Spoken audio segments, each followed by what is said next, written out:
Então, vamos adotar a seguinte estratégia, tá? Eu vou começar falando, anotem as dúvidas e no final a gente abre o microfone e conversa um pouco, tá? A minha expectativa é que a gente termine 11h30, tá? Então, é 1 hora, pouquinho, tá? Eu vou tentar dar um panorama geral. Então, é importante que vocês tentem anotar os tópicos mais relevantes, aquilo que vocês consideram que seja mais importante da minha fala.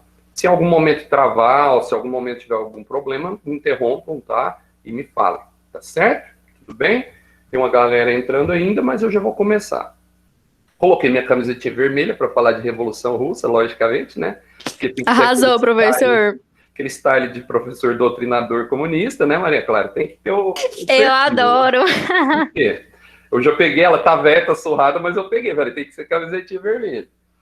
É muito estranho. Deixa eu começar falando uma coisa para vocês. Eu sou professor há 17 anos e é muito estranho falar de um tema como Revolução Russa com certo medo, com certo receio. A gente está numa época em que, quando você trata de determinados temas na aula de história, a gente pisa em ovos. É como se a gente estivesse em uma era de censura de parte da informação. E, na verdade, ter uma aula ou debater o tema de Revolução Russa não significa doutrinar vocês. Eu sempre digo e repito, eu considero vocês muito mais inteligentes do que um grupo de jovens que seriam manipulados pela minha ideia. Eu tenho certeza que vocês não são manipulados facilmente assim. E esse é um tema muito importante, porque ele vai mudar a história do mundo, tá? Lembra que lá no primeiro ano a gente estudou o modo de produção, né? O que era modo de produção? E a gente estudou o modo de produção asiático, depois a gente estudou lá na Grécia e Roma o modo de produção escravista, aí depois a gente estudou o modo de produção feudal e mais ou menos do século XV, XVI, o início do modo de produção capitalista. Desde o século XV, XVI era o único modo de produção existente. E aí o que vai acontecer em 1917? Pela primeira vez nós vamos ver colocado em prática um modo de produção alternativo ao sistema capitalista, mas não substituto a ele. Isso que é interessante. A partir de 1917, nós vamos ver 2 modos de produção, 2 sistemas de produção coexistindo. E o que eu quero que vocês percebam, o mais importante, é que um ameaçava o outro, um representava um perigo para o outro. Isso vai sendo construído no decorrer da história do século XX, pessoal, até chegar no que nós chamamos de Guerra Fria, tá? Mas eu quero mostrar para vocês a origem disso tudo, que foi na Rússia. Por incrível que pareça, nem o próprio Karl Marx imaginava que o processo revolucionário socialista ele pudesse se dar na Rússia, tá? Nos outros anos, quando eu tinha um pouco mais de tempo, eu gostava de trabalhar um pouquinho de marxismo, de teoria marxista, antes de falar de Revolução Russa. Responde no chat aí para mim, vocês chegaram a estudar isso em sociologia, a teoria do Marx? Pelo menos alguma coisa a respeito da teoria do Marx, de modo de produção, de luta de classes? Chegaram a ver um pouquinho disso, né? Beleza, a maioria está falando que já teve uma ideia. Está vendo em sociologia agora e filosofia? Bacana. O conceito principal que eu quero trabalhar com vocês hoje, eu vou pegar um conceito-chave do Marx, tá? Eu quero que vocês anotem ele aí. O Marx, ele trabalha a seguinte ideia, o pensamento dele foi diferente dos outros pensadores, dos outros economistas, pelo seguinte: todo mundo acreditava antes do Marx que as características da sociedade determinavam a sua economia. Então, a política, a cultura, a religião, a sociedade determinava o modo econômico, o modo de produção econômica, o modo de produção da vida material. O Marx, ele disse, não, está errado, vocês estão invertendo causa e consequência. Então, o Marx vai criar a teoria do materialismo histórico. Nessa teoria do materialismo histórico, basicamente, pessoal, ele diz que a economia determina todo o resto. Então, a condição de vida econômica da sociedade, o seu modo de produção material, ele determina o resto. Ele determina a religião, ele determina a sociedade, ele determina a cultura, ele determina a educação. Então, pensa aqui comigo. Se a economia é aquilo que determina todas as outras características sociais, se eu quiser revolucionar uma sociedade, me responde aí no chat, o que eu tenho que mudar primeiro? O que eu tenho que alterar primeiro? Se eu quero revolucionar, se eu quero mudar radicalmente uma sociedade? A economia, exatamente. Então, se você implode a economia, tá? Você implode com ela toda a estrutura da sociedade, você revoluciona a estrutura da sociedade, tá? Lembrando, meus queridos, que revolução é algo que muda radicalmente. A definição de revolução é a mudança do status quo de uma sociedade, tá certo? Então, o Marx vai pregar que toda revolução ela tem que acontecer pela alteração do modo de produção, tá bom? É basicamente isso que estrutura o que nós chamamos de materialismo, que depois eu vou explicar, histórico dialético. E o Marx, quando ele escreve, pessoal, ele acreditava que essa revolução aconteceria na Alemanha. Ele acreditava que a industrialização alemã, que nós estudamos lá na unificação da Alemanha, pelo projeto Ferro e Sangue, aquela estrutura do Otto von Bismarck, a maneira que se deu a industrialização alemã, iria acordar o proletariado, que é a classe revolucionária, iria acordar os trabalhadores que unidos fariam a revolução. Né? A ideia de união dos trabalhadores para fazer a revolução. E eis que, para surpresa do próprio Marx, ele logicamente não conseguiu ver, assistir esse processo, a Revolução Socialista ela vai se dar primeiro na Rússia. Então eu quero separar minha fala na seguinte estrutura, se você quiser organizar no seu caderno. Os antecedentes da Revolução, pode colocar esse título, né? Antecedentes da Revolução. O que aconteceu para que a Revolução acontecesse na Rússia? E na segunda parte da minha fala, como se deu a Revolução, tá? Como que ela ocorreu, quem liderou, em que processo. E no finalzinho, as consequências da Revolução. Logicamente que numa live de uma hora e pouquinho, eu não vou conseguir me aprofundar muito. Mas o meu objetivo com vocês é trabalhar essa estrutura central, tá? É trabalhar essa compreensão de por que é tão importante estudar isso, tá? Por que eu tenho que estudar o início do socialismo? Porque eu estou querendo doutrinar vocês? Não. E ao trabalhar as características da Revolução Russa, se você, por exemplo, for uma pessoa extremamente crítica ao socialismo, não significa que você não tenha que estudar o socialismo, tá? Não adote essa postura raivosa em relação aos temas que você não concorda. Tem que ser o contrário, você tem que estudar, tá? Então vamos lá, pessoal. O que era a Rússia no século XX? Se a gente pensar um panorama no início do século XX. A Rússia era um país muito estranho, um país gigantesco, que não tinha passado pela Revolução Burguesa. Então presta atenção. Lembra a França? O que aconteceu na França no século XVIII? A França vai passar por uma revolução burguesa. A burguesia assume o poder derrubando a nobreza. A Inglaterra fez isso, os Estados Unidos, no seu processo de independência, fizeram isso. Então, entenda, no sistema capitalista, a maioria dos países fez uma revolução em que a burguesia foi para o poder. O que aconteceu na Rússia? A revolução industrial da Rússia não foi feita pela burguesia, foi feita pela nobreza. Tá? Então, a Rússia, no começo do século XX, na transição do século XIX para o século XX, a Rússia era um país agrário ainda, com características feudais, existia servidão no campo, existiam grandes propriedades rurais, então era um país de característica pré-industrial. E o que vai acontecer da transição do século XIX para o século XX? A nobreza russa, tá, vai fazer um processo industrial com a ajuda do capital externo.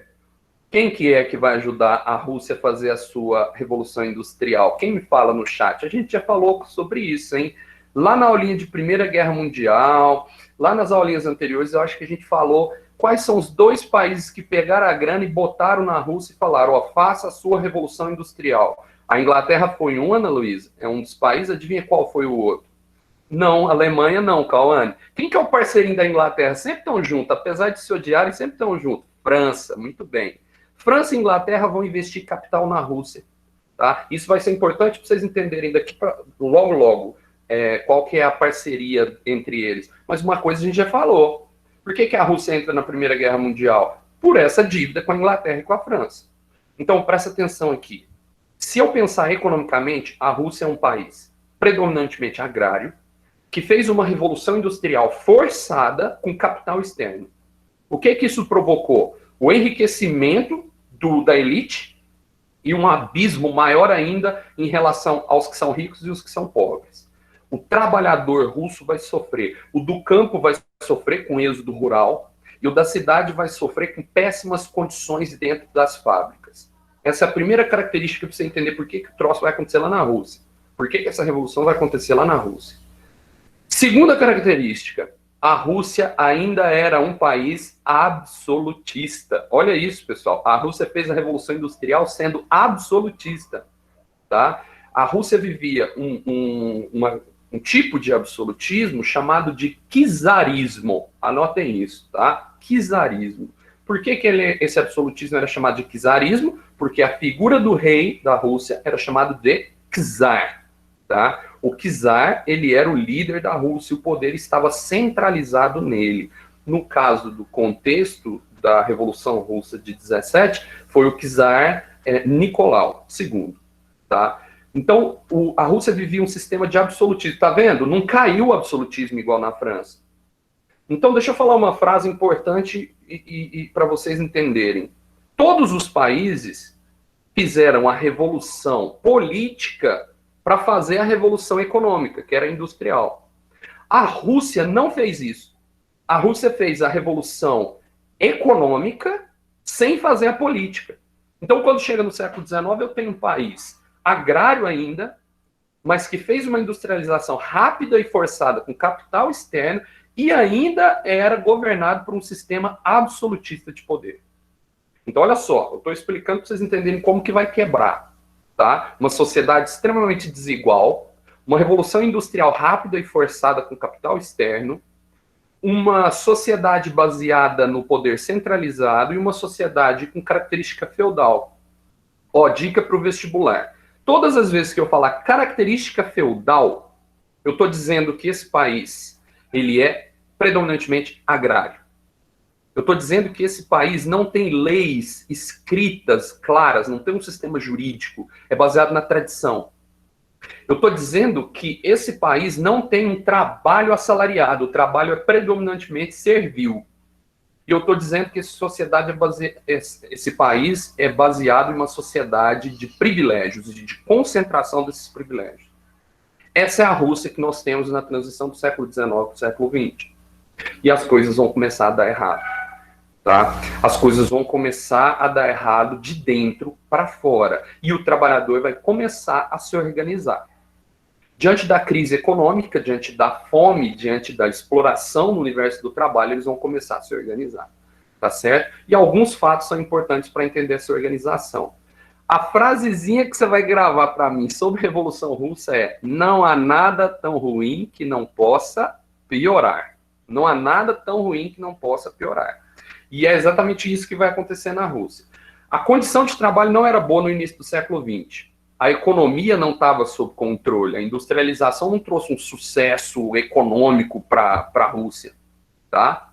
E aí acontece que em 1904 a Rússia se envolve com o Japão em uma guerra para controlar os mercados asiáticos. A Rússia entra em guerra com o Japão. Olha como as nossas aulinhas elas se ligam. Lembra qual revolução aconteceu no Japão no começo do século XX? Quem lembra o nome dessa revolução? Fala no chat aí para mim. Uma revolução que aconteceu no Japão e que mudou tudo, mudou toda a regra do jogo. A chamada era o quê? Quem lembra? A era Meiji. Na era Meiji, lembra que o Japão modernizou as suas tropas, modernizou a sua estrutura? Então, quando ele entra em guerra com a Rússia, o Japão dá um pau na Rússia. A Rússia perde vergonhosamente uma guerra que vai de 1904 a 1905. Pessoal, quando você perde uma guerra, sua condição econômica melhora ou piora? Piora muito. Você gasta dinheiro para ganhar a guerra, tá? Você investe para ganhar a guerra e quando perde, você piora totalmente a sua situação. E isso vai ser o combustível para o movimento dos trabalhadores começarem a se organizar, tá bom? Eles vão começar a se organizar. Lá no começo do século XX, até antes dessa guerra, em 1902, surge um movimento operário a partir de um cara chamado Plekhanov, tá? Depois dá uma olhada nos livros, tem esse nome.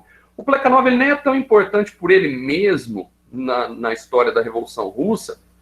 Isso mesmo, Cauã, a Guerra Russa-Japonesa. O Plekhanov, ele vai ser mestre, ele vai ser orientador de um cara que esse sim a gente vai começar a falar bastante dele.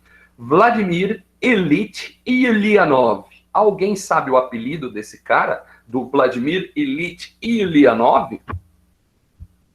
É Lenin. É o Lenin, Isadora, exatamente, é o Lenin. O Lenin, que era discípulo do Plekhanov, ele trabalhava em jornais operários, ele trabalhava com manifestos, e ele vai ajudar a fundar, no contexto ali do comecinho do século XX, olha que nome bonito, o Partido Operário Social Democrata Russo. Vou repetir, Partido Operário Social Democrata Russo. Esse Partido Operário Social Democrata Russo era o primeiro partido operário, era a primeira organização operária tentando entrar na política. Tá? Então é o Partido Operário Partido Operário POSDR, Partido Operário Social Democrata Russo. Quem estava dentro desse partido era todo mundo que estava insatisfeito com a situação. Agora, vale a pena você destacar o seguinte, quem está insatisfeito na Rússia nesse momento? Vamos lá. O povo, trabalhador urbano e rural, está sendo explorado. Camponês e operário estão sendo explorados. Tá? Os dois estão sendo explorados. A exploração no campo era muito grande e com a Revolução Industrial se tornou maior, porque o campo funcionava para a cidade. E na cidade, a exploração dos operários ela era terrível. Olha só o que você já tem que ir montando na sua mente. Olha o spoiler. O trabalhador do campo era operado. Qual o símbolo do trabalhador do campo? Uma foice. O trabalhador da cidade ele era explorado. Qual o símbolo do trabalhador da cidade? Um martelo. O que será que uma foice e um martelo como símbolos do trabalhador do campo e da cidade significam nesse momento? Daqui a pouco eu conto. Mas presta atenção, todos estão sendo explorados, então o trabalhador. Só que a burguesia tá puta também, a burguesia está sendo explorada também. Por quê? Porque o poder, a industrialização estava concentrado na nobreza. E os burgueses queriam a Revolução Burguesa, eles queriam fazer o que a França fez, o que a Inglaterra fez. Então eles não gostavam do czar também. Então a burguesia está insatisfeita, o povo está insatisfeito, né? E a coisa vai piorando quando você entra numa guerra. Só que tinha, e presta atenção nesse ponto, que ele é extremamente importante para a nossa aula. Tinha uma galera dentro do Partido Operário Social Democrata Russo que era moderada. O que é alguém politicamente moderado, pessoal? É alguém que prefere conversar, é alguém que prefere negociar, é alguém que prefere achar um caminho menos radical para conseguir o que quer. O que é alguém radical do ponto de vista político? É alguém que defende uma mudança drástica, uma mudança rápida. E dentro do Partido Operário Social Democrata Russo, existiam dois grupos. Um grupo moderado e um grupo radical. Coloca no seu caderninho. O grupo moderado, o grupo mais calmo, era chamado de menchevique. E o grupo mais radical, o mais violento, que queria uma mudança mais drástica, era chamado de quê? De quê? Como é que era o nome do radical? Bolcheviques. Bolcheviques. Eram os vermelhos, eram os bolcheviques. Os mencheviques eram liderados por um cara chamado Julius Martov. O Martov queria o quê? Ele queria uma mudança moderada. E sabe o que o Martov defendia dos moderados e dos mencheviques? Vamos nos unir com a burguesia para derrubar o czar. Vamos nos unir com a burguesia para derrubar. Então, tá vendo como é que ele é moderado? Um operário defendendo uma união com a burguesia. Agora, do outro lado, quem que liderava os radicais? O Lenin, o Vladimir Ilyich Ulyanov, o Lenin. E o que o Lenin dizia? O Lenin dizia basicamente o seguinte, se a gente se unir com a burguesia, eles vão nos trair, eles vão nos dar uma facada nas costas. Então, Martov, você está equivocado, você está errado, nós não podemos fazer isso. O movimento operário não é amigo da burguesia. Então, existem esses dois grupos, os mencheviques e os bolcheviques. Tá? Mencheviques, eles acabam sendo minoria durante o processo, mas no início do processo, os mencheviques eles acabavam controlando o Partido Operário Social Democrata Russo. Então houve essa diferença, essa disparidade. Bolcheviques, radicais, liderados por Lenin, a favor da revolução do que o Marx pregava. Mencheviques, moderados, a favor de uma aliança com a burguesia. Beleza? Tranquilo? Vai acontecer um fato que vai mudar tudo. Vai acontecer um fato que vai direcionar a revolução. É chamado, inclusive, de um ensaio da revolução, no primeiro momento da revolução. Que fato foi esse? Pessoal, a condição do operário era terrível. Quando a Rússia leva um pau do Japão, piora. E o operariado resolve fazer um grande manifesto. Resolve fazer um manifesto e entregar esse manifesto escrito para o czar. A ideia era a seguinte, vamos entregar um texto dizendo tudo o que está acontecendo com o trabalhador, com os comerciantes, com todo mundo da Rússia, e pedir ao czar para que olhe para o seu povo, para que olhe para a sua população. Eles decidiram fazer esse manifesto e organizar uma grande manifestação em frente à sede do governo, tá? Em São Petersburgo, e entregar esse documento para o czar.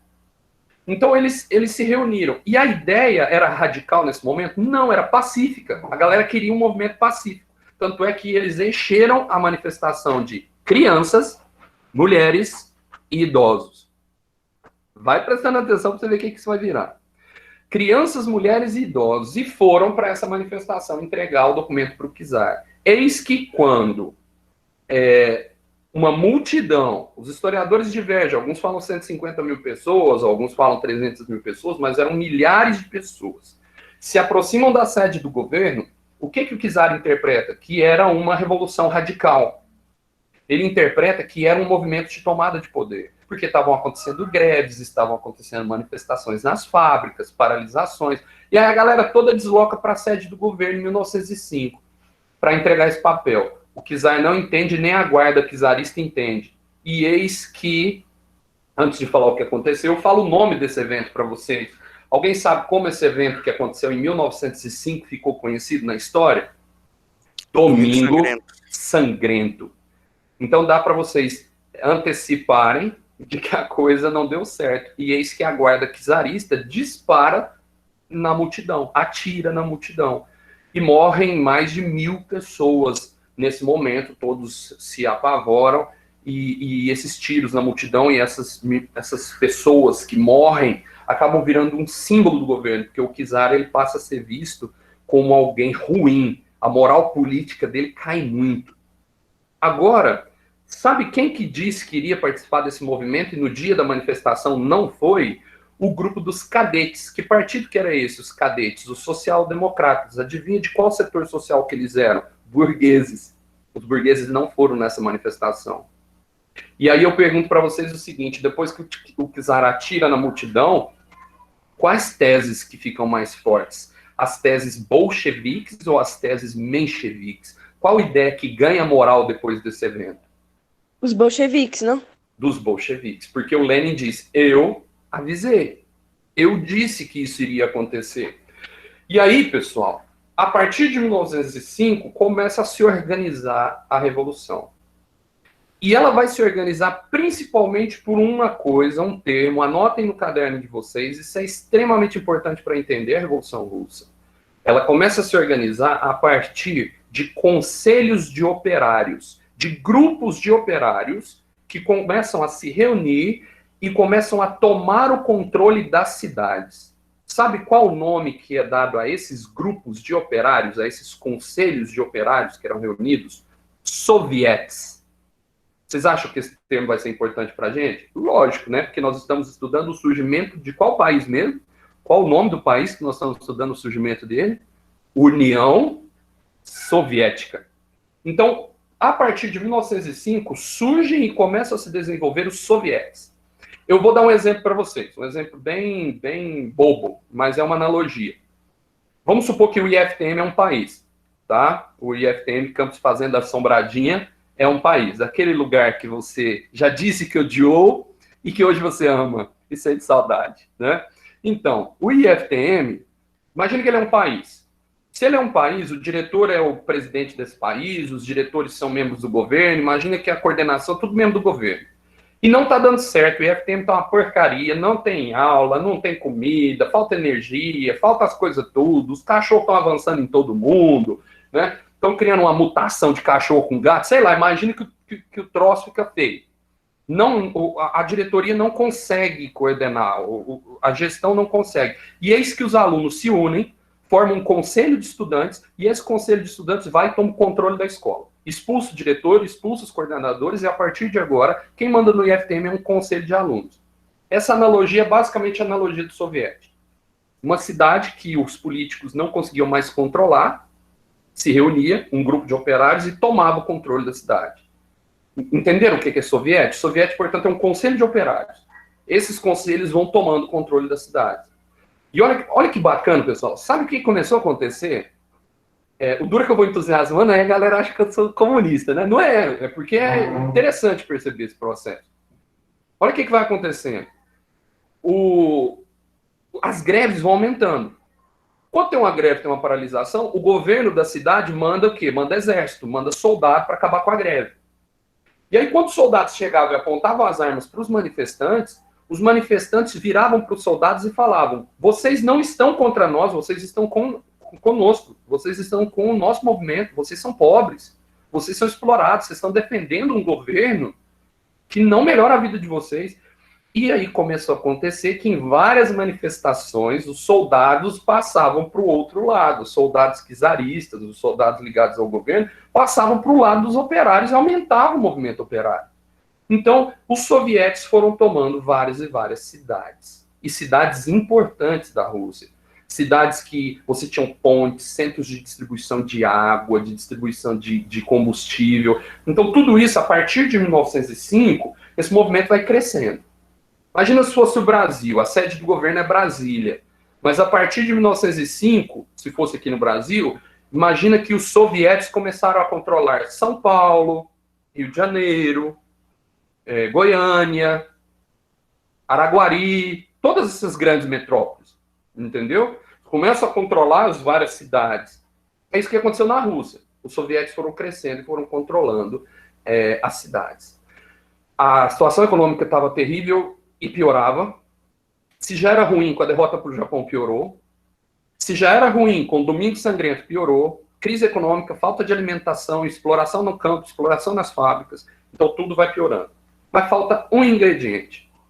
Falta um ingrediente para piorar drasticamente a vida do trabalhador russo, para piorar drasticamente a condição econômica da Rússia, tá? Para piorar todo o quadro russo. Alguém de vocês sabe me dizer que fato foi esse? Em que ano ele acontece? Não, Ana, o inverno... na Primeira Guerra? A entrada na Primeira Guerra Mundial. 1914. 1914. Ana, o inverno vai ser amigo dos russos, na verdade. A gente vai ver isso mais para frente. Em 1914, a Rússia... Gente, vamos lá, pensa aqui comigo. Tinha alguma lógica a Rússia entrar na Primeira Guerra Mundial? Tinha alguma lógica um país em frangalhos, com revoluções internas, entrar na Primeira Guerra Mundial? Não tinha nenhuma lógica. Mas ela entrou principalmente por quê? Nós já falamos disso hoje. Por uma dívida que ela tinha com a França e com a Inglaterra desde o seu processo industrial. Então ela tinha isso. Agora o czar pensava que a guerra poderia fazer o quê também? Poderia mudar o quadro. Você tem que tentar olhar pelos olhos do czar, pelo governo russo. Eles imaginavam que a guerra poderia, ao ganhar a guerra, se a Rússia ganhasse a guerra, ela teria uma expansão territorial para o leste europeu, ela teria um apoio da Inglaterra e da França e uma volta por cima. O czar imaginava que isso poderia acontecer, mas não. Em 1914, os russos são jogados para dentro de uma guerra terrível, uma guerra inédita, uma guerra extremamente violenta em que trincheiras lamacentas, fedorentas, eram cavadas em todo o continente europeu e no leste europeu e na Ásia, e as frentes de batalha eram terríveis, e as trincheiras matavam mais do que as balas. Então, ou seja, a guerra, ela trouxe muita gente para o movimento bolchevique, tá? Trouxe muita gente, isso mesmo, Ramiro. Nunca ataque a Rússia no inverno. Nunca acho que você vai conseguir atacar a Rússia no inverno. Não vou falar General Inverno, né? General Inverno é terrível. Quando a gente fala do inverno russo, gente, entrou nesse tema só para uma curiosidade, a gente fala de inverno de temperaturas aproximadamente a 40 graus abaixo de zero. Então são só os russos que dão conta disso. Gente, deixa eu só falar um negócio aqui. O russo é doido, gente. O tal do russo é doido. Eu já tive a oportunidade de conversar com alguns russos. Eles têm uma característica muito diferente. Eles são muito, culturalmente, a história deles fez eles se tornarem muito diferentes de nós ocidentais. Você pega o Putin, aquele cara lá busca no YouTube, você vai ver vídeo dele, o cara era da KGB, entendeu? Vídeo dele andando em urso, dando tapa na cara de urso. Então, assim, os russos, eles são bravos, né? O inverno fez eles muito diferente de nós, brasileiros, que convivemos com esse calor de 95 graus que está fazendo hoje. Aí. Não sei se em Uberlândia, mas Uberaba está 95. Então, o que acontece? Entramos na guerra. A hora que entra na Primeira Guerra Mundial, não há nada tão ruim que não possa piorar, tá? Então, o que acontece? Piora drasticamente a situação econômica da Rússia. E detalhe, eu não falei para vocês, mas quando acontece o Domingo Sangrento, o que acontece? Os líderes bolcheviques vão para o exílio na Suíça. Eles vão para o exílio porque eles imaginam que seriam perseguidos a partir de agora pelo czar. Então, acontece o exílio de várias lideranças que basicamente saem para preparar um movimento. E enquanto eles saem, quem que é que continua esse processo do movimento desde 1905 até a entrada na guerra? Os soviéticos, porque os soviéticos vão tomando cada vez mais cidades, vão se tornando cada vez mais populares. E a Primeira Guerra Mundial colocou de vez a galera na tese soviética. E na tese soviética, bolchevique. Se os soviéticos, eles tinham alguns soviéticos mencheviques, com a Primeira Guerra Mundial, eles vão se tornando progressivamente bolcheviques. Tá? Só que aí vai acontecer um fator extremamente importante. Chegamos em 1917, chegamos no ano da Revolução Russa. Quando a gente chega no ano de 17, ocorrem duas revoluções. Duas revoluções. Olha só, imagina um país viver num ano duas revoluções. E, pessoal, são revoluções. Não são mudanças. Não são adaptações políticas, como a gente vê na história do Brasil. São revoluções. Uma em fevereiro e uma em outubro. Tá? Uma em fevereiro, a Revolução de Fevereiro e a Revolução de Outubro. O que acontece em fevereiro? Em fevereiro, a situação fica insustentável para o czar. Os movimentos, as greves, a situação da guerra, a condição econômica, a condição política fica insustentável. E detalhe, ele tinha tentado mudar algumas coisas a partir de 1905. Por exemplo, em 1905, como consequência do Domingo Sangrento, ele criou uma assembleia chamada de Duma. O que era a Duma? Era como se fosse um parlamento. Então, se vocês buscarem nos livros, você vai ver que a partir de 1905, a Rússia não é mais absolutista, ela é uma monarquia constitucional, porque tem a Duma, a figura da Duma. Só que isso não deu certo, porque era só simbólico. O que vai acontecer em fevereiro de 17? Fica insustentável a posição do czar, o movimento político da nobreza ele está em frangalhos e o czar ele renuncia, ele abdica do trono, ele sai.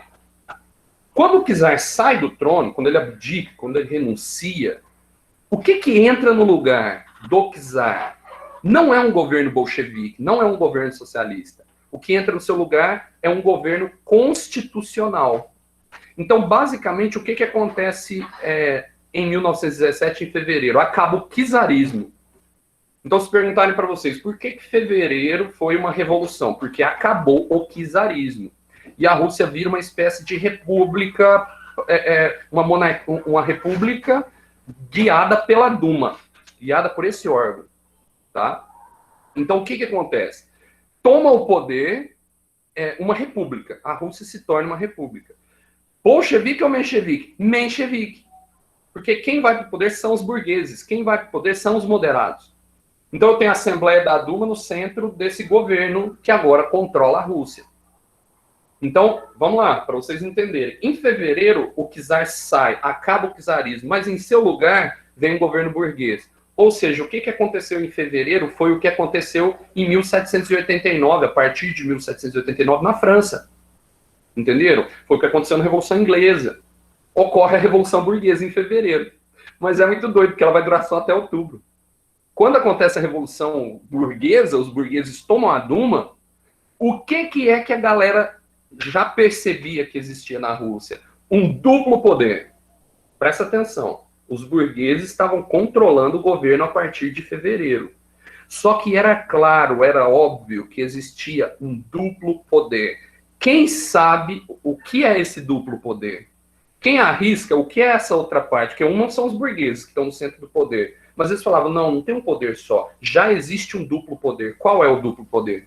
Qual é o outro poder? Alguém arrisca. Quem que é que já representava um poder desde 1905 e que foi progressivamente aumentando esse poder, pegando uma área... Os sovietes? Os sovietes. E que em sua maioria eram bolcheviques ou mencheviques? Bolcheviques. Bolcheviques. Então, olha só que doido, em fevereiro a gente tinha um duplo poder.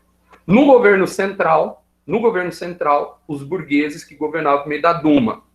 e nas cidades, nos pontos estratégicos, nos centros de distribuição de água, de petróleo, de comida, de abastecimento, nos locais estratégicos eu tenho os soviéticos. Entenderam? Por isso tem o duplo poder. E aí, o que aconteceu com esse governo que tomou o poder lá em fevereiro? Me fala, qual que era a revolta maior dos russos a partir de 1914? A sociedade russa, a partir de 1914, estava revoltada com o quê? Com o fato de eles estarem em uma guerra que não era deles, uma guerra que não traria benefício para eles. Só que o que o governo de fevereiro faz, pessoal? O que vocês acham? Eles saem da guerra ou eles se mantêm na guerra? Os burgueses, sabendo que são burgueses que tomaram o poder, eles saem da guerra ou eles se mantêm na guerra? Ele se mantém.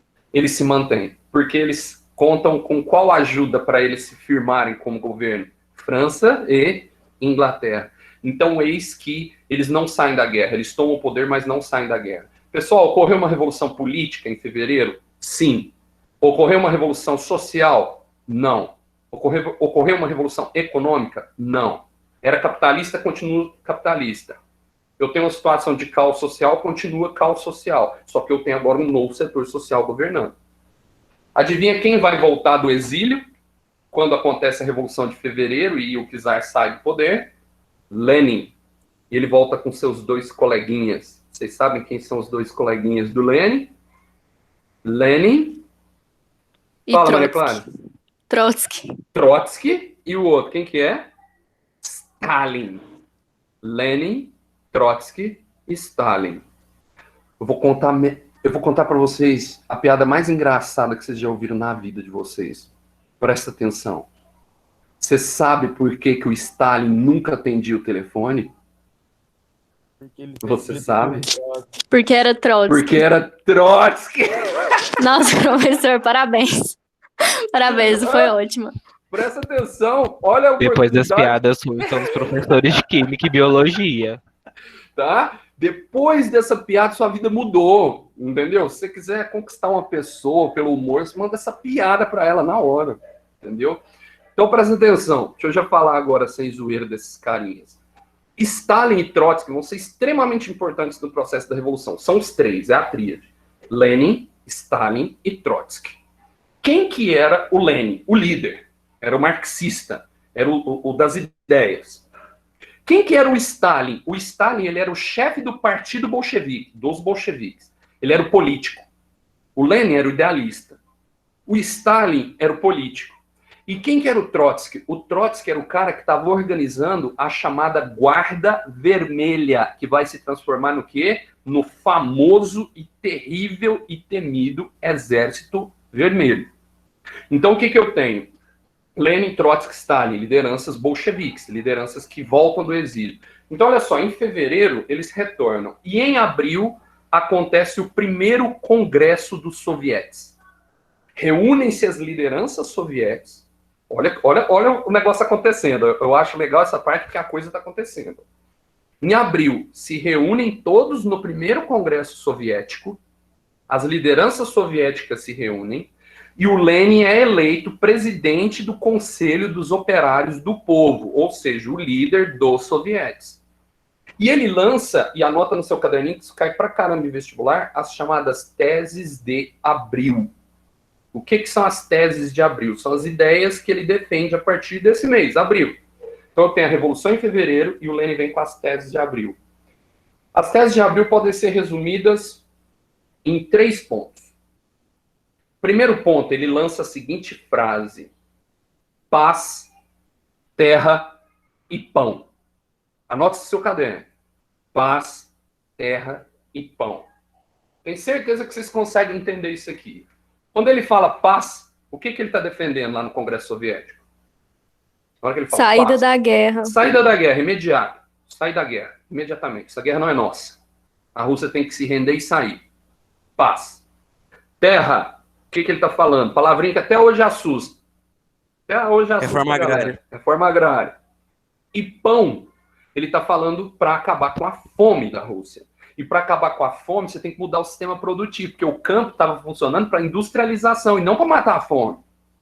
O campo estava funcionando para a estrutura macroeconômica, não microeconômica. Então a Rússia precisava de uma reforma agrária para mudar o seu sistema produtivo, mas para fazer isso você tem que sair da guerra. Paz, terra e pão. Esse é o primeiro ponto. Segundo ponto, parabéns, Revolução de Fevereiro. Acabou o czarismo. Aí ele lança a seguinte frase: passemos a Revolução Socialista. Ele dá a senha, ele dá o comando. Passemos a Revolução Socialista. Ou seja, o primeiro passo foi dado. Agora é o passo definitivo. A política mudou. Agora é a hora de mudar a economia. Vamos voltar no começo da aula? Por que eu tenho que mudar a economia? Quem consegue me falar isso? Por que eu tenho que mudar a economia? É hora de mudar a economia. Porque o Marx diz que é pela economia que muda a sociedade. Exatamente. Não o contrário. E não o contrário. Então tem que revolucionar a economia. Passemos a Revolução Socialista. Aí você me pergunta, como? Aí é o terceiro ponto da tese de Abril, que é quase que uma senha, é quase que um comando. Todo poder aos sovietes. Olha a frase do Lenin. Todo poder aos sovietes. Esse é o código. Esse é o caminho para a revolução. Sovietes, ataquem. Volta na analogia besta do Brasil que eu fiz. Era como se o governo burguês, a Duma, estivesse controlando Brasília.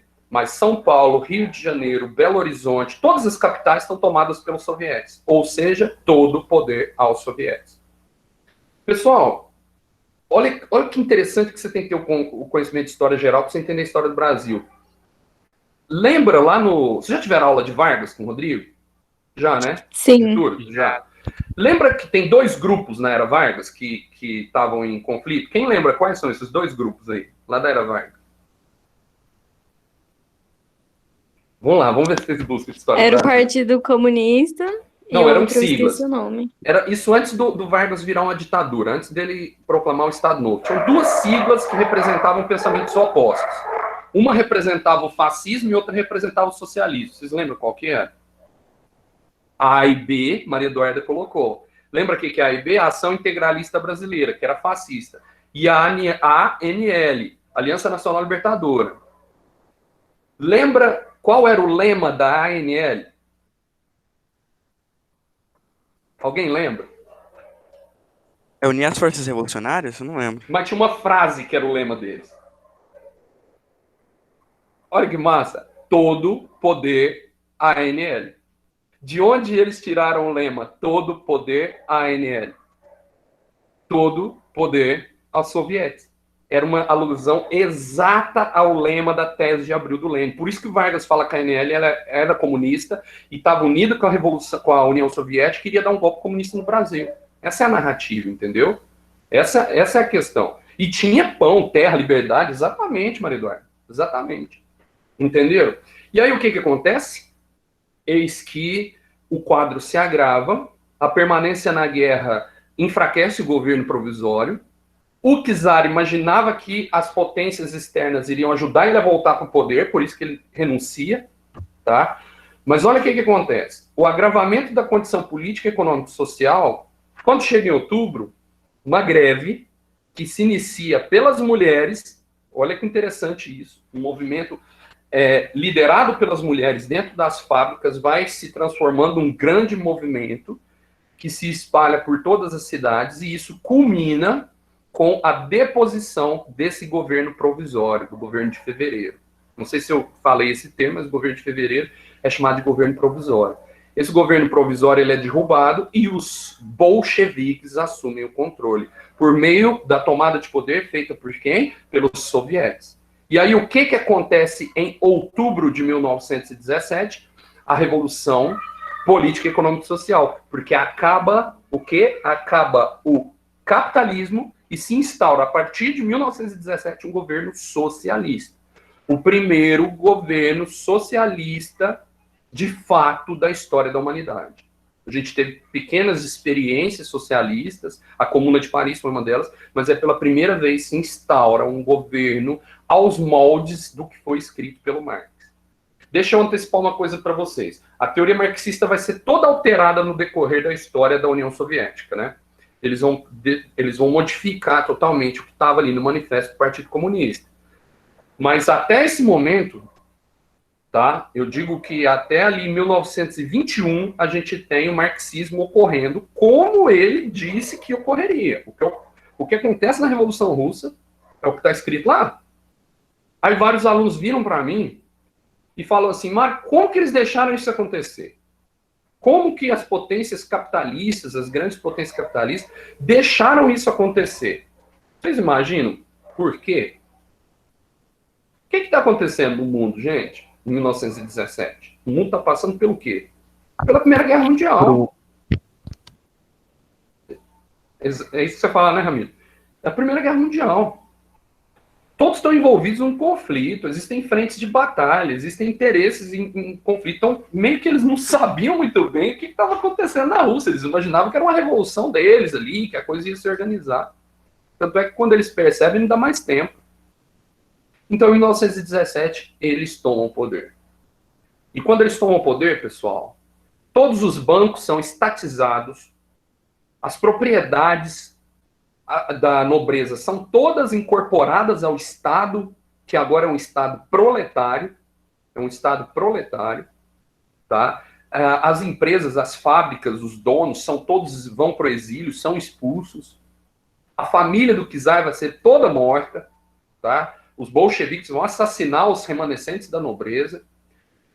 Tem uma série que eu ainda não vi, eu acho que tem na Netflix, eu sempre quero ver e nunca dá tempo, chamado Os Últimos Czares. Não sei se alguém aqui já assistiu, mas fica uma dica do que era isso.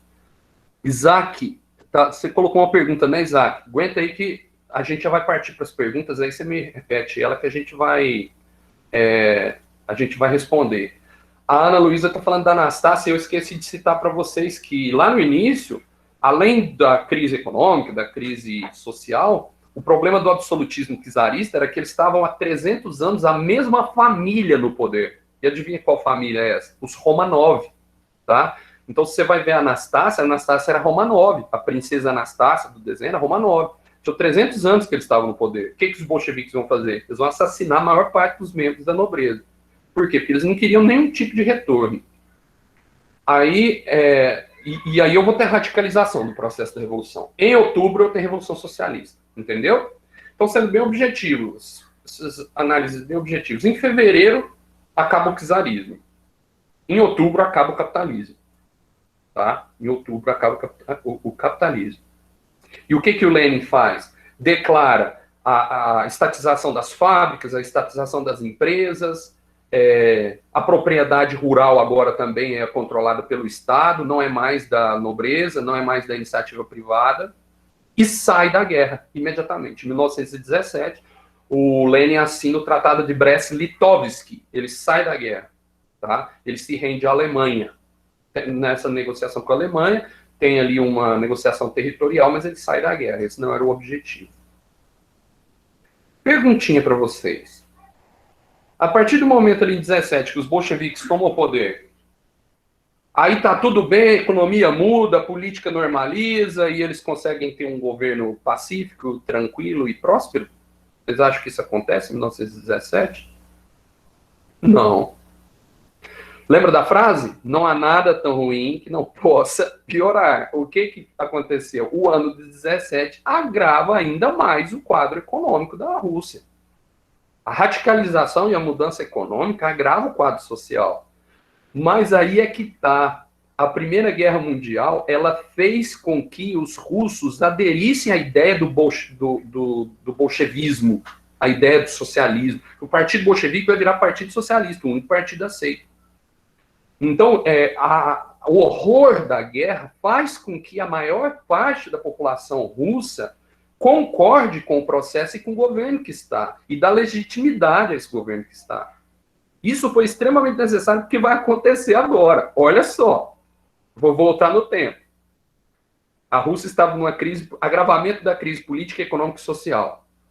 Em 1904, perde para o Japão, guerra de 1904 e 1905. Resultado, agravamento da crise econômica, política e social. Em 1905, o czar atira numa multidão de idosos, crianças, mulheres e pessoas e homens desarmados, agravando a revolução, agravamento da crise política, econômica e social. 1914, a Rússia entra na guerra independente do seu quadro interno. Resultado, agravamento da crise econômica, política e social. 1917, o czar abdica e um governo burguês toma em fevereiro o poder. Agravamento da crise econômica, política e social. Em 1917, você tem a tomada do poder pelos bolcheviques, assumem a sede do governo, os soviéticos tomam parte das cidades e dos pontos estratégicos e acaba o capitalismo. Agravamento da crise econômica, política e social. Ela não está controlada. E aí o que vai acontecer? Eis que os remanescentes da nobreza que conseguiram fugir, a Inglaterra, a França e os Estados Unidos vão mandar soldados e capital para desfazer o processo revolucionário, para acabar com ele, formando o que vai ser chamado de Exército Branco. O Exército Branco é montado para ir tomar o poder e restabelecer a ordem capitalista na Rússia. Só que o que é que o Lenin, o Trotsky e o Stalin vão organizar a partir do centro do Partido Comunista, do centro do Partido Bolchevique? Eles vão organizar o chamado Exército, Vermelho. E aí nós vamos ter uma guerra civil na Rússia entre quais exércitos? O Exército Vermelho contra o Exército Branco. O que é o Exército Vermelho? São os comunistas. São as pessoas que defendem a revolução. O que é o Exército Branco? É a contra-revolução. São aqueles que dependem de que deve retornar. Então, essa guerra vai se configurar como uma guerra civil. E essa guerra civil vai durar, gente, olha isso, de 1918 a 1921. Então, a Rússia, que estava saindo de uma guerra, vai entrar em outra guerra, de 1918 a 1921, do Exército Vermelho contra o Exército Branco. Só que eis que o Exército Vermelho vai chegar à vitória. São vários e vários fatores que levam o Exército Vermelho à vitória. O apoio externo não foi tão grande assim, o Exército Branco não tinha tanto poder assim, o domínio territorial era evidentemente do Exército Vermelho, mas um dos principais motivos é o chamado comunismo de guerra. Sabe o que o Lenin vai fazer? Basicamente ele vai dizer, se a sua vida está ruim, ela vai piorar. Se você tem 3 pedaços de pão durante a semana para comer, você vai ter 1 agora. Se você trabalha 8 horas, você vai trabalhar 12.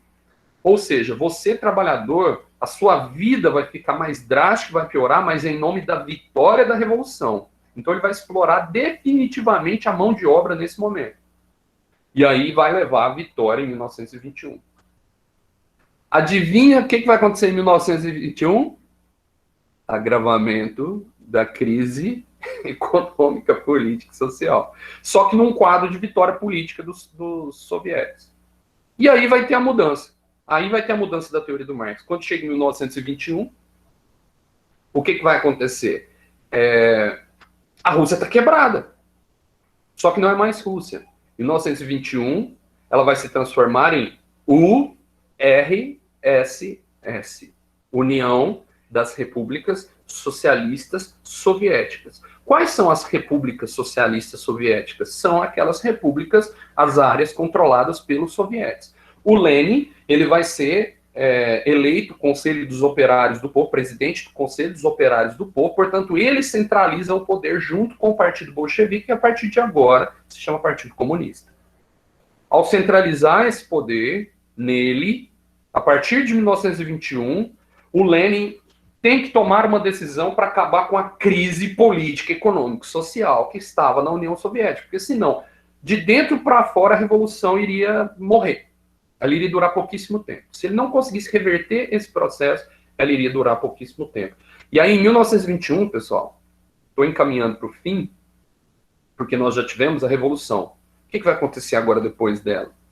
Após a Guerra Civil e a vitória do Exército Vermelho, em 1921, Lenin toma uma decisão polêmica. Alguém sabe qual? Autoriza a intervenção do capitalismo. Perfeito, Larissa. Alguém sabe a sigla? Isso cai demais no vestibular, tá? Principalmente a galera que é crítica do sistema socialista vê bastante isso. Na verdade, né, vocês estão colocando o título em inglês, né? Mas pra gente sempre cai no vestibular a NEP, N-E-P, tá? A nova política econômica, né? O título como é referência em inglês. A nova política econômica, a NEP, que traduzindo para a gente aí, nessas duas versões, mas o termo famoso é NEP, o Lenin vai demonstrá-la, ele vai usar uma figura, uma analogia para falar da NEP, da seguinte forma. para que a União Soviética se configure como uma potência política, econômica e social e a gente verdadeiramente possa fazer o processo revolucionário, é necessário dar um passo atrás para dar 2 passos à frente.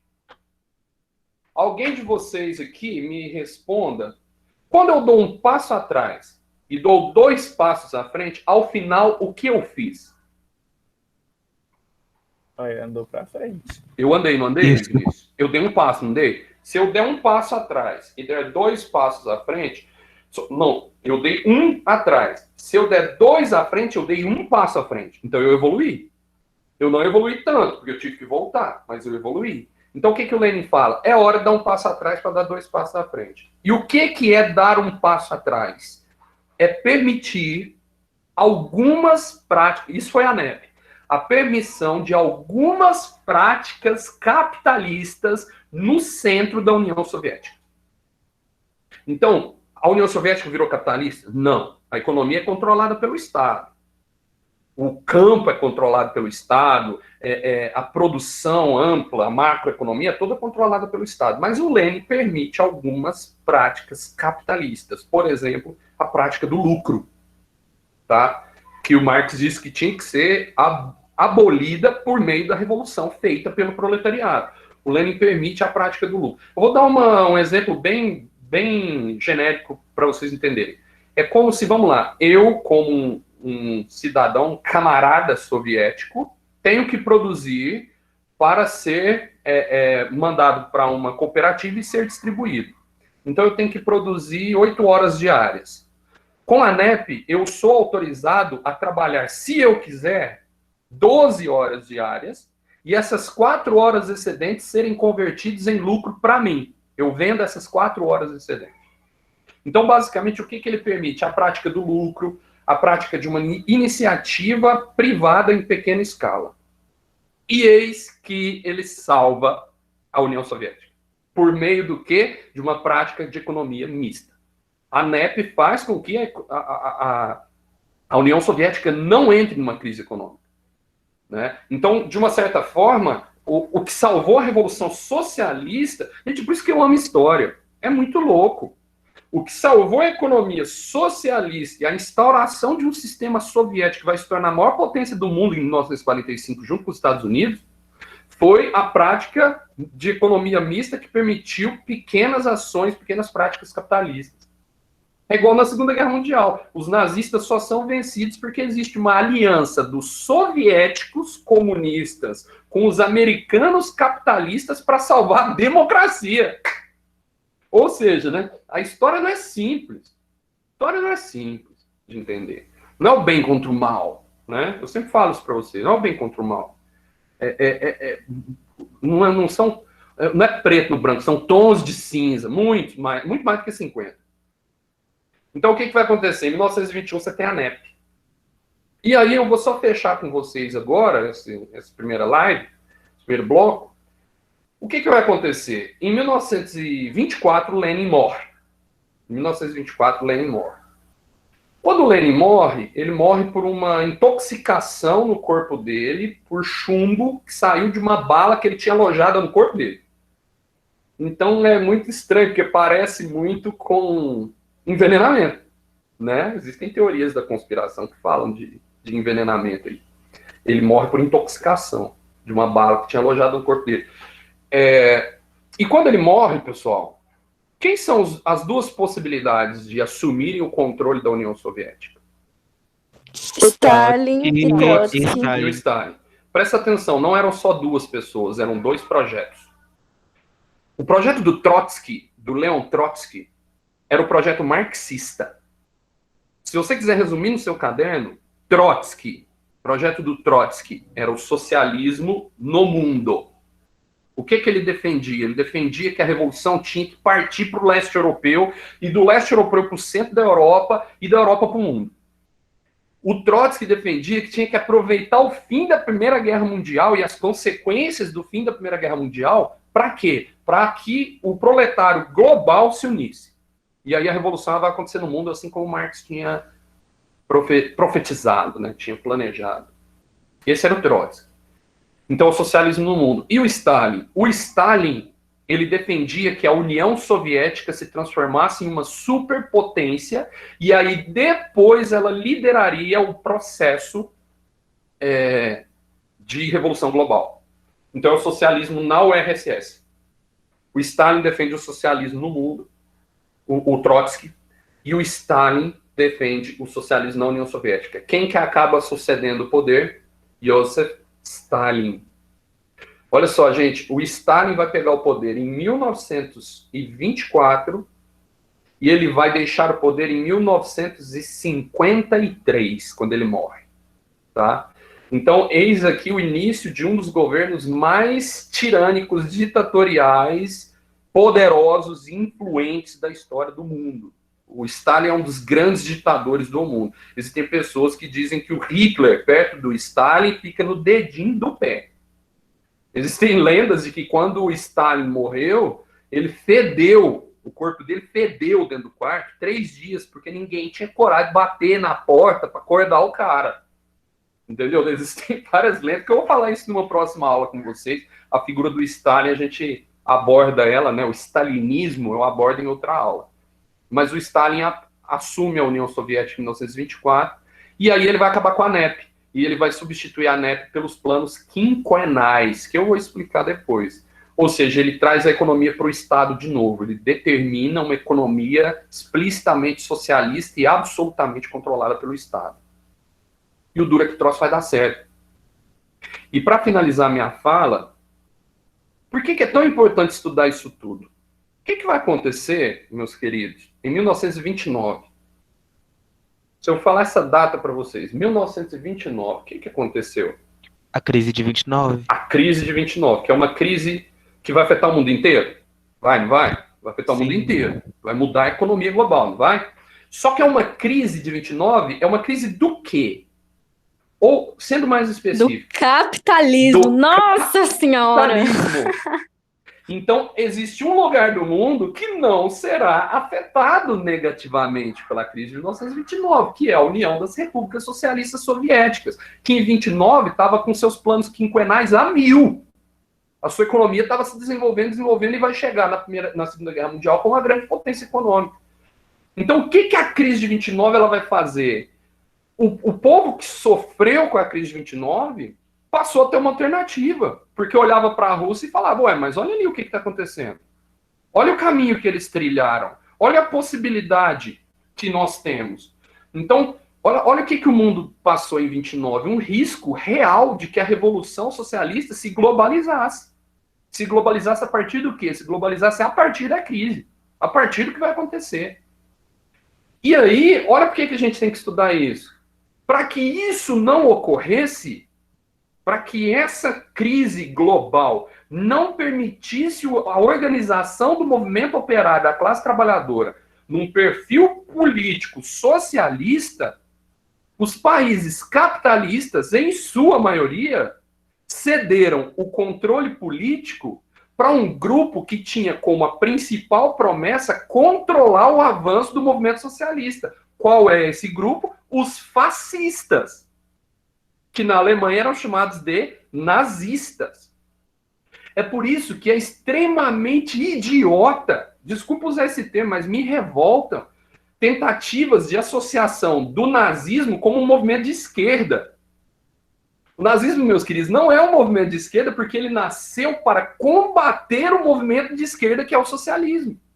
Entendeu? Ele nasce para combater essa semente que foi plantada em 1917, que estava crescendo e estava florescendo. Então é por isso que a gente estuda a Revolução Russa. Nós estudamos a Revolução Russa porque ela vai alterar radicalmente a história da humanidade. Os países que começam a entrar em crise, eles tinham agora no seu horizonte uma possibilidade de se tornarem socialistas.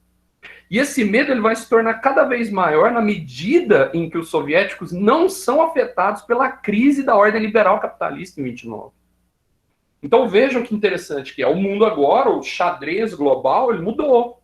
Ele mudou. Porque tem uma nova peça. Essa peça se chama socialismo. E esse socialismo stalinista, que vai ser extremamente agressivo, extremamente estatal, controlado e centralizado, mas que ao mesmo tempo vai economicamente ser extremamente bem sucedido. Tanto é que em 1945, se eu te perguntar qual é a maior potência global, em 1945, essa resposta não é um país só, são dois, não são? Estados Unidos da América e União das Repúblicas Socialistas Soviéticas. Mas isso é lá no fim da Segunda Guerra. Ou, como diz o Eric Hobsbawm, no final da Grande Guerra, que começa em 14 e termina em 45. E para o Hobsbawm, a Primeira e a Segunda Guerra são uma guerra só, reconfigurada. Beleza? Falei, hein? Falei pra caramba, né? Porque agora a gente encaminha nossas aulas para onde? A gente encaminha nossas aulas para entender a crise de 29, a crise da ordem liberal e o surgimento dos movimentos fascistas, que são os movimentos ultradireitistas.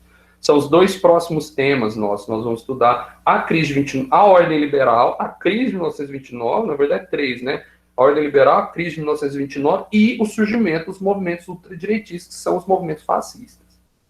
Tá? A gente Oi. estuda a Revolução Chinesa, porque Sim.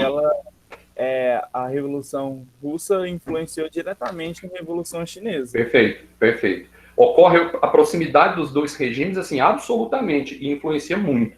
Nós vamos estudar a Grande Marcha, nós vamos estudar o processo do Mao Tse-tung, tá? Para entender, principalmente, mas a gente deixa para estudar ele no pós-Segunda Guerra Mundial, entendeu? Como um reflexo do poder da União Soviética que vai se desdobrar no estabelecimento do comunismo chinês. Sim, entendi, porque o começo começa agora, porque teve uma parte, não sei precisar mais ou menos o ano certinho, mas que teve umas expedições A marcha. da marcha lá na China, que conseguiu fazer capitais soviéticos. Perfeito, perfeito. Nós vamos falar bastante disso. É porque a gente volta, né, um pouco. Vinícius, é importante que vocês todos, né, entendam que a União Soviética ela vai se transformar numa espécie de liderança socialista. E nenhum movimento no mundo vai se desenvolver sem vamos dizer, a concordância da União Soviética, que é algo diferente do que o Marx tinha imaginado. Entendeu? Os soviéticos eles vão centralizar o processo, por isso que eles têm muita influência no processo chinês. Mas a gente vai falar sobre isso, pode ficar tranquilo. Entendi. Muito obrigado. Pessoal, perguntas, abre aí a câmera e o microfone, fala comigo. Natan, você tinha perguntado uma coisa, não tinha? Eu não estou aberto o chat aqui. Tá por aí ou não? Professor, Oi? posso perguntar? Pode sim, João. Manda lá. O senhor tinha falado sobre as duas ideologias, né, que poderiam suceder o Lenin, né, a Revolução Permanente do Trotsky e o socialismo em um estado do Stalin. Sim. Mas acaba que depois do final da Segunda Guerra Mundial, todo o leste europeu acaba se tornando comunista, a China, Cuba, Coreia do Norte. Então acaba que, de um jeito ou de outro, a revolução se espalhou pelo mundo do jeito que Trotsky queria. O que o senhor pode comentar sobre isso, assim, esse fato? Na verdade, João, é do jeito que o Stalin queria. Porque o que vai acontecer? A ideia do Trotsky era uma ideia de uma revolução permanente. Então é uma conscientização dos outros, do proletariado de uma maneira global. Se você for lá no final do Manifesto do Partido Comunista, está escrito assim, proletários de todos os países, univos. Então, basicamente, o Marx diz que se não houver essa união de todo o proletariado global, numa revolução global, não funciona. A ideia do Stalin era de fortalecer a União Soviética enquanto um poderio global, socialista, e que ela influenciasse, apoiasse, de uma certa forma, controlasse as outras. Basicamente, foi o que aconteceu, porque a tese do Stalin ela dá certo na medida em que a União Soviética sai como a maior potência da Segunda Guerra Mundial. É algo que a gente precisa pensar. Quem matou, quem destruiu o grande mal... Porque, vamos lá, quando fala, João, de grande mal da Segunda Guerra Mundial, o que vem na sua cabeça? Qual é o grande vilão da Segunda Guerra Mundial? Hitler. Pois é, quem venceu Hitler foram os soviéticos, não foram os americanos. Quem chega em Berlim foram os soviéticos. Sim, então, sim. Quem matou Satanás... foram os soviéticos. E eles saem com um poder muito grande, tanto é que a China vai concretizar o seu processo depois da Segunda Guerra Mundial, Cuba vai concretizar, o leste europeu vai concretizando, E aí, basicamente, é o que Stalin falava: nós precisamos tornar um poder para influenciar processos revolucionários em outro lugar. A diferença é que ele estabelece um controle desse mundo comunista, entendeu? E detalhe, eu vou falar disso depois, pessoal. O Stalin, ele faz a chamada política do expurgo, que basicamente é combater todos que pensam diferente. Todos que pensam diferente dele eram combatidos. E ele começa fazendo isso com o Trotsky. O Trotsky vai ser perseguido pelo Stalin, ele vai usar a propaganda comunista para convencer as pessoas de que o Trotsky era um traidor capitalista. O Trotsky é obrigado a fugir para o México. Não sei se vocês sabem, mas ele chega a ter um envolvimento amoroso no México com a Frida Kahlo, a pintora Frida Kahlo, tá? E no México o Trotsky vai ser assassinado, a mando do Stalin. Ele é morto no México, no exílio do México. Ele leva uma picareta na cabeça. Exatamente, ele é morto de uma maneira extremamente cruel. Né? E o Stalin trabalhava assim, com a eliminação da oposição. O que mais, hein, Obrigado, gente? professor. O Isaac tinha pedido para... Isaac, eu falei Professor. Isaac. Oi. Bom dia. A minha pergunta está relacionada aos termos, Sim. porque, por exemplo, na época, no início do século XX, o termo social-democracia, sociais-democratas, eu acho que eles eram entendidos de forma diferente do que a gente entende hoje. Sim. Porque hoje a gente vê de uma forma mais suave, assim, ainda mais depois das políticas de welfare state que aconteceram nos Estados Unidos. E eu queria saber, assim, mais precisamente, quais eram os embasamentos e como eles entendiam esses termos, que causam muita confusão, né? Porque até o senhor comentou o pessoal falando que nazismo era de esquerda porque o partido de Hitler tinha socialista e trabalhador no nome. Partido Social, Nacional Socialista dos Trabalhadores Alemães. Isso. E o pessoal confunde muito esses termos, então eu queria Porque socialismo entender. é diferente de um nacional-socialismo. A gente vai falar bastante na próxima aula. Mas quando a gente fala de social-democratas, a gente fala de uma vertente bem light de uma política de bem-estar social, do welfare state mesmo, como você falou, é a semente desse processo. Então, quando a gente pensa lá na Rússia, os cadetes, eles eram sociais-democratas. O cadê, traduzindo, seria social-democrata, por isso os cadetes. E a ideia deles era de um processo de melhoria social feita por meio de políticas estatais, feita por meio de um controle político estatal e do bem-estar dessa população a partir de um governo, e não da anulação desse governo. E um governo de característica capitalista, entendeu? Então não é revolucionário. Um social-democrata, ele não é revolucionário. Trata-se de um movimento que a burguesia vai se apropriar dele, no caso da Rússia, tá? E para não romper. Porque o burguês, ele quer qual revolução? Ele quer a revolução política, mas a econômica e social ele não quer. Ele quer o que aconteceu com a França. Por isso, a social-democracia tem essa característica de um pensamento político bem moderado. E com a welfare state, ela vai evoluir para isso, para políticas, né, feitas pelo Estado, que não são revolucionárias, mas que promovem, teoricamente, a melhoria social. Certo, professor, muito obrigado. Beleza? Quem mais, hein, Chuchus? Tem mais alguém que quer falar comigo aí? Dúvidas? Eu tô gravando, tá? Eu vou postar essa aula lá no YouTube. Quem puder, assine o meu canal no YouTube. Uma coisa que eu queria falar para vocês, gente, lá no YouTube, onde eu tô postando as aulas, eu não sei se vocês viram, eu tô postando as aulas do primeiro ano. Então, vocês estão no terceiro, se quiserem dar uma olhada nas aulas do primeiro lá, que eu vou postar até o final do ano, muitas aulas, eu estou planejando, dá uma força aí para vocês, para dar uma revisada nas nossas aulinhas lá do primeiro ano que nós tivemos o privilégio de ter presencialmente, né? Tivemos dentro de sala de aula, né, gente? Vocês acreditam que os meninos do primeiro ano não fizeram seminário, gente? Eu vou passar um primeiro ano sem o seminário do Mário, gente. Vocês têm noção? Pelo amor de Deus. Que coisa triste. Vou ter que mudar meu planejamento para botar esses moleques fazer seminário no terceiro ano. Mais alguém, gente? Mais alguma pergunta? Professor, eu. Oi, Isadora. É que assim, quando no ensino fundamental, um professor passou pra gente, nem era assim, dentro do currículo, ele só passou pra gente doutor de vago. E eu lembro de ter gostado muito, porque assim, mas eu quero saber se é muito propaganda capitalista mesmo, ou se é um bom filme. É um bom filme, que é isso. Quando fala de filmes do Stanley Kubrick, né? Pode ver tudo, tá? Mas é bom ver com esse olhar da leitura que se faz a partir do ponto de vista do capitalismo. Mas vale a pena, viu? Vamos fazer um grupo de debate, se você quiser, organiza aí que a gente assiste o filme e fala sobre. Nossa, super top. Tá. Eu só queria deixar na caixinha de sugestão que o Arsênio e o PP tá fazendo a gente fazer seminário de meia hora. Então, dá pra fazer, tá? Dá pra fazer? Então tá bom. Eu vou passar pros meninos agora nesse terceiro trimestre, então. Mais Professor, alguém? Oi? só uma última pergunta da minha parte. Sim.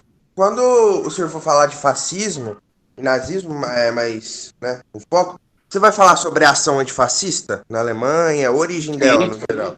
Sim. Ok, obrigado. Tá. Pessoal, deixa eu perguntar uma outra coisa. Eu pesquisei um pouquinho com algumas pessoas sobre esse horário das 10 horas para conseguir integrar os terceiros. É possível integrar todos os terceiros nesse horário? Não toda semana, mas quando eu quiser reunir, igual eu fiz hoje com vocês, é possível fazer isso na sexta-feira às 10 horas? Ou tem alguém que está matando a aula para estar aqui? Pro terceiro A é possível. A gente não tem aula nem sexta, nem quinta no finalzinho da tarde. O A é possível, a Yasmin falou que o E é possível, a Isadora falou que o D é possível. Professor, pro B Oi. também. O B não tem aula sexta-feira. O B também? E o C, hein? Falta só o C aqui para me confirmar. Como é que tá o terceiro C, João? Nesse horário não tem aula no terceiro C, não.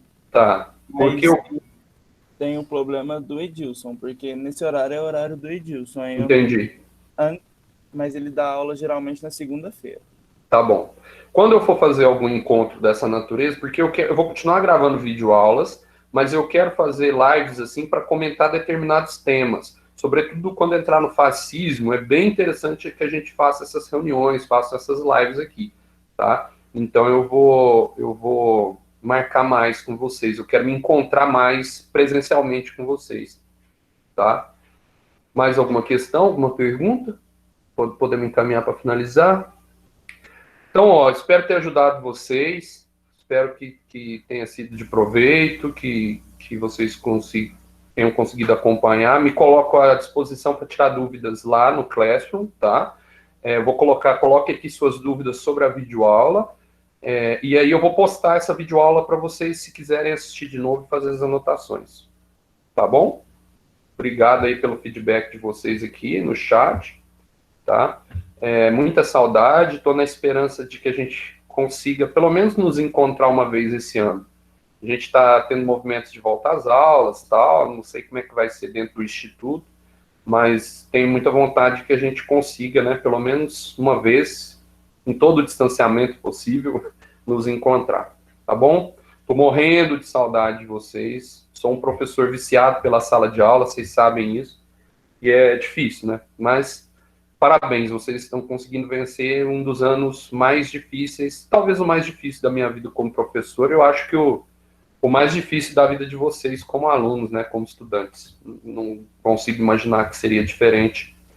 Mas repito o que eu já disse algumas vezes, né, as pessoas fortes são formadas em momentos de dificuldade, tá? Guardem sempre essa ideia com vocês, tá bom? Gente, beijinho, tchau. Tchau, professor. Até a Bom final de próxima. semana. Bom fim de semana para vocês, tá? Descansa aí, não estuda só não, descansa, organiza aí a rotina de vocês, tá? Abraço. Descansa. Tchau, prof. Obrigado pela aula. Beijinho, tchau, Até mais, tchau. professor.